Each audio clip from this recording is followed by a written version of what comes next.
Назарбаева лишают пожизненного статуса главы Ассамблеи народа Казахстана и Совбеза.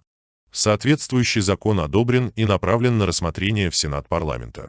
Депутаты Мажилиса Нижней палаты парламента Казахстана одобрили законодательные поправки, отменяющие пожизненное председательство первого президента страны Нурсултана Назарбаева в Ассамблее народа Казахстана и Совете Безопасности.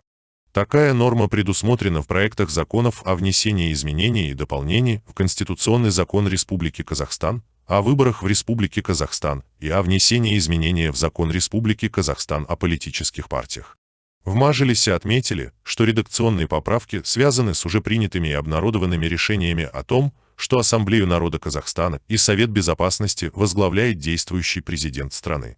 Необходимо было отменить пожизненное председательство первого президента в Ассамблее народа Казахстана и Совете Безопасности, о чем он уже сам объявил, и что сегодня нами было сделано.